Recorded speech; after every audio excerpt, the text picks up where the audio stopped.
There are no subtractions and divisions in our mind. There is only addition and multiplication. I will just remove negative thoughts and I will have positive thoughts. All the best, it's not going to work. It's just that you need to pay little attention as to how it functions. You will see there is a distinction between what is you and what you have gathered. If this is your first time of visiting this channel, then consider subscribing so that you do not miss any of the new videos that I upload weekly on this channel. Enjoy the rest of the video.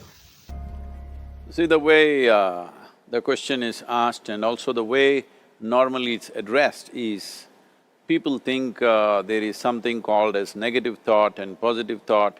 They want to remove the negative thoughts and have only positive thoughts. For such people, I would ask them to just experiment for 10-15 seconds.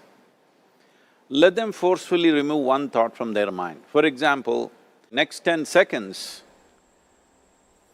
just don't think of a monkey. Try not to think of a monkey for next 10 seconds. You will see you will be full of monkeys. So what I'm saying is, this is the nature of your mind, because in this mind, all the three pedals are throttle. There is no brake, there is no clutch. Whatever you touch, it will only go faster. In this kind of mind, people have been taught from moral teachers and religious teachers, do not think about bad things. Well, since then it's been a full-time job. So there is no way you can handle the mind like this. This doesn't need any great enlightenment. If you spend 2 minutes with your eyes closed, you will realize you cannot do anything forcefully with this mind. So, I want to remove negative thoughts. Do not ever go in this direction, because what you want to remove will become your quality. Always you will be on it. So what should I do?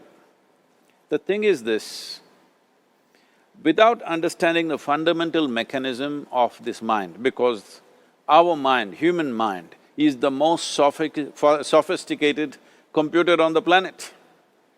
Even all the supercomputers have come out of this.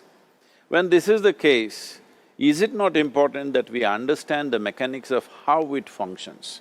One simplistic aspect of how it functions is, there are no subtractions and divisions in our mind.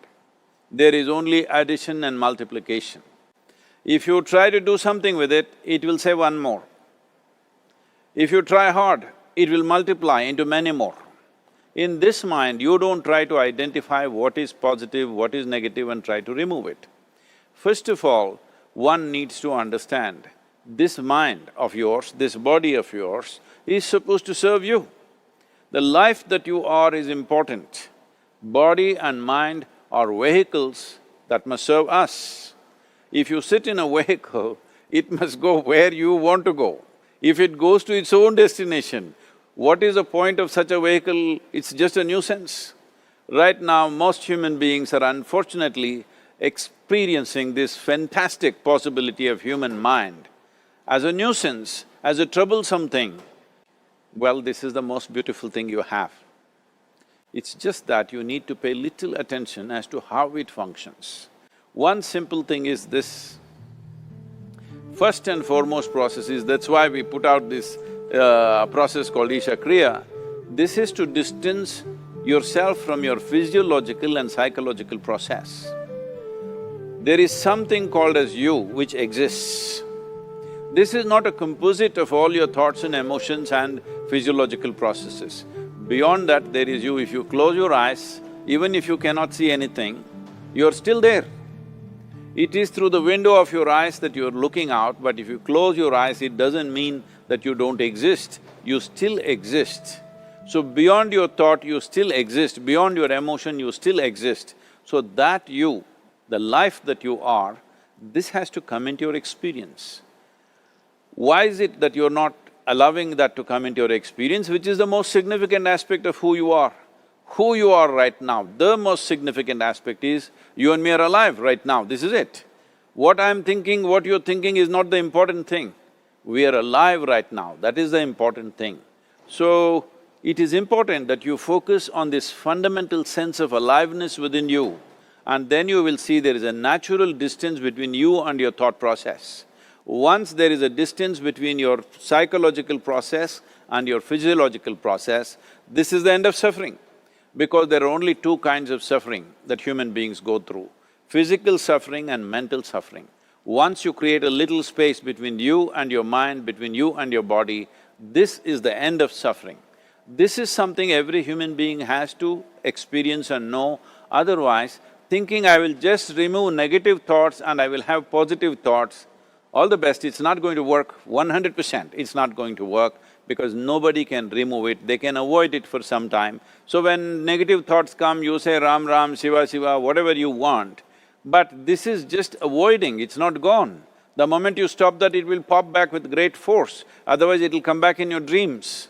So it's very important, first of all you need to understand your anger, your resentment, your fear, your anxieties, the negativity that you generate. Generally resentment, anger, it is always directed towards somebody. But we need to understand this is poisons that we are drinking and expecting somebody else to die. Fortunately, life doesn't work like that. If I drink poison, I die. If I drink poison, you don't die. So, we need to understand this. When I say poison, today you can have yourself chemically analyzed. Right now, what is your blood work, what it says? 5 minutes of intense anger, check your blood work and see, there will be lots of negative elements in it, literally you're poisoning yourself.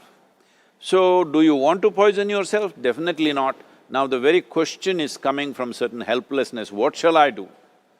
Don't do anything, just sit back and just concern yourself with something which is a life process. Maybe your heartbeat, maybe your breath, maybe just a sensation of being alive.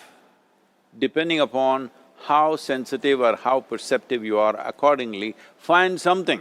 It could be a sensation in the body, it could be breath, it could be heartbeat, it could be anything, something which indicates life to you. Just pay attention to that for some time. Slowly you will see there is a distinction between what is you and what you have gathered, which includes both your physiological and psychological possibility or mess, whatever you made out of it. If you are new to this channel and really liked the video, then don't forget to subscribe to the channel so that you do not miss any of the videos that I upload every week. Remember also to hit that notification button. Thanks for watching.